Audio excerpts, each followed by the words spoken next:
Weh. Gak tahu.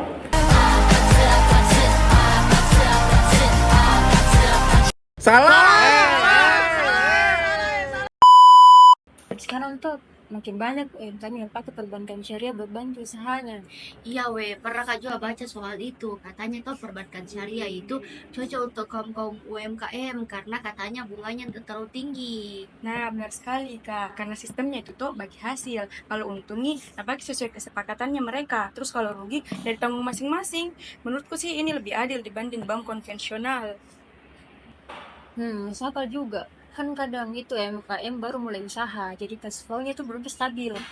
Kalau harus bayar bunga tiap bulan, bisa berat sekali untuk mereka yang UMKM. Setuju Kak weh, apalagi tuh pernah dengar pembayarannya itu ada sistem mudarabah sama masyarakat. Menurutku tuh yang satunya itu bagi hasil, yang satunya lagi tuh sama modal. Menurutku tuh keren sekali konsepnya.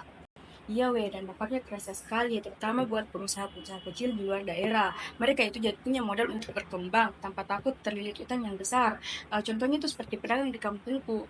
Uh, Sekarang bisa beli alat produksi karena dapat pinjaman dari bank syariah. Tapi menurut kalian, kenapa belum semua UMKM pakai perbankan syariah? Kan kelihatannya lebih untung. Kayaknya tuh masalah literasi banyak para pengguna UMKM dia belum tahu bagaimana cara sistem penggunaannya itu manajemen syariah. Jadinya tuh kayak belumpi tersebar juga di mana-mana itu perbankan syariah. Jadi belumpi semua orang tahu minimum baca ki. Betul, makanya tuh perbankan syariah dan pemerintah itu harus gencar edukasi ke masyarakat. Kalau UMKM paham itu, pasti mereka mau coba, karena ini kan win-win solution untuk semua pihak. Nah, benar sekali. Kalau mereka lebih banyak pakai perbankan syariah, ekonomi lokal juga semakin kuat, Ki. Iya dong. Jadi kita harus mendukung para UMKM yang berbasis halal. Karena tuh menurutku dampaknya tidak hanya untuk mereka, tapi untuk kita semua, betul tak? Nah, setuju. Jadi, mulai sekarang kalau ada saudara Ta atau teman Ta yang punya usaha, bisa kita sarankan untuk cari tahu tentang pembiayaan bank syariah. Sempat, itu cocok untuk mereka dan menjadi solusi untuk usahanya biar makin berkembang. Weh, bermanfaat sekali obrolan tadi. Kapan-kapan kita lagi lanjutin lah. Karena buru-buru kayak jam berapa nih? Oke, hati-hati Anda. Tenang. Masih tinggal kado saya berdua dah, masih ada yang ngomongin. Dadah. Sekali gue baca artikel tentang ini work kabinet timeline isinya ekonomi kawan semua. Terus terakhir kita lihat ngepost formal kawan terus apa itu kak? Jadi iya Ca, lagi penasaran ya saja. Jadi keuangan inklusif itu tuh artinya semua orang tanpa terkecuali yang bisa akses layanan keuangan, misalnya kayak tabungan, pinjaman, atau asuransi. Jadi kalau semua orang bisa akses, ekonomi kita bisa lebih teratas. Oh, tapi kenapa kak penting sekali itu? Menurut saya Cak, kalau keuangan itu jalan, semua orang bisa lebih mandiri secara finansial. Di mana itu toh juga bisa bikin ekonomi kita tumbuh lebih cepat. Bahkan yang selama ini tidak pernah ke bank, bisa boleh kenapa nggak investasi. Nah, betul itu Arif. Begini, kayak bayangkan nih kalau orang-orang yang tidak punya akses ke bank, kayak pedagang kaki lima atau petani di desa, mereka bisa pinjam modal buat usahanya. Nah, kalau mereka punya akses ke keuangan, mereka bisa dapat pinjaman, usahanya bisa berkembang, dan otomatis ekonomi lokal bertumbuh. Oh, jadi kayak membuka peluang lebih luas mereka yang selama ini tidak pernah sama sekali tersentuh sama kehidupan keuangan. Nah, pas sekali. Apalagi sekarang kan keuangan inklusif juga didukung sama teknologi. Bayangkan nih, sekarang banyak yang pakai aplikasi digital atau bank digital. Jadi tidak harus orang datang ke bank, sesederhana tapi dampaknya besar sekali. Iya sih, jelas juga sekarang tukang sayur saja sudah pakai yang buat pembayaran. Salah satu contohnya tuh. Contoh sederhana bagaimana keuangan inklusif bisa jalan lewat teknologi. Dan dampaknya tidak cuma buat individu, tapi juga bisa membantu ekonomi nasional dan stabil. Keren itu Ki. Tapi kayaknya nggak semudah itu juga deh. Apa tantangan terbesarnya kan? Banyak sih. Salah satunya itu literasi keuangan, di mana memang banyak orang yang nggak paham soal layanan keuangan. Jadi mereka nggak percaya atau takut dibuat pakai. Terus infrastruktur di daerah tertentu juga kadang yang jadi kendala. Berarti selain aksesnya itu kak, ya juga ada edukasi biar orang-orang mengerti manfaatnya. Itu kak, belum ada edukasi, orang-orang tidak akan paham cara memanfaatkan layanan keuangan yang ada. Itu yang kadang jadi masalah. Nah, itu kalau soal itu digabung, dapatnya bakal lebih besar sih. Gimana UMKM bisa lebih maju, masyarakat lebih mandiri secara finansial, dan akhirnya kesenjangan ekonomi bisa berkurang. Anyway, soal kontribusi, kita bisa bikin apa ya buat itu kawan inklusif ya.